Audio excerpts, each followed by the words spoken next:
Time now 7 minutes to 7. What should happen to universities during the lockdown? They are, of course, at the moment staying open. We can talk to Julia Buckingham, who's Vice President of Brunel University in London and President of Universities UK, the wider representative body. Morning to you. Good morning. And you're pleased, are you, that they're staying open? Well, I think, as we would always say, our top priority is the safety and well-being of our students and our staff. And we do believe very strongly that there's immense value to young people in continuing their education. So yes, I am pleased that we are keeping our universities open. We are obviously waiting for full government guidance to understand exactly what's possible and what's not possible. But what we understand is that we will be providing teaching, learning and support services for all of our students, and also that our residential students, and by that I mean students who live in our own residences, and also students who live in the local communities, should remain at university and that they shouldn't go home. Yeah. But as I said, we are waiting for that full guidance from the government.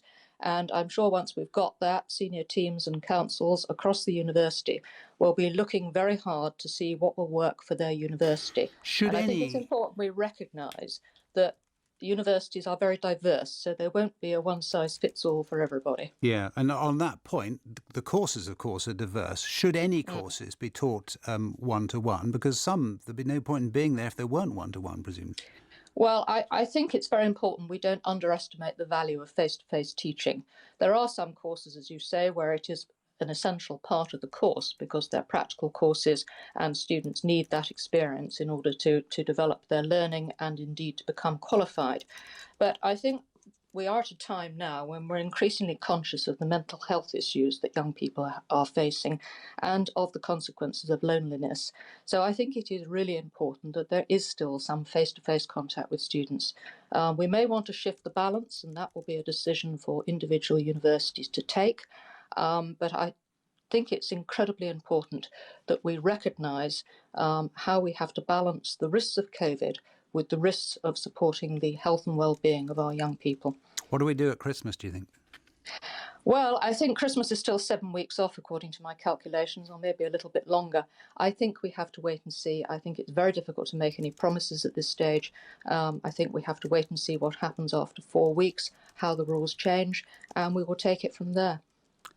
Because, I mean, one idea is that people could go home and then, I suppose, delay coming back to university, but I'm not quite sure what the point of that would be.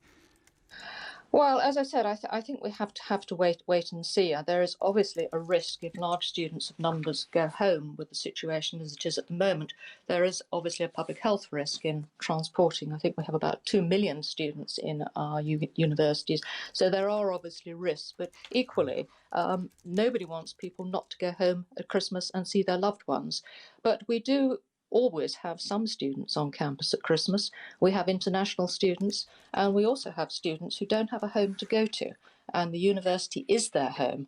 So we have got some experience of supporting students over Christmas, but I hope that as many students can go home as possible and that they can be with their loved ones. And indeed, I hope the same for my staff.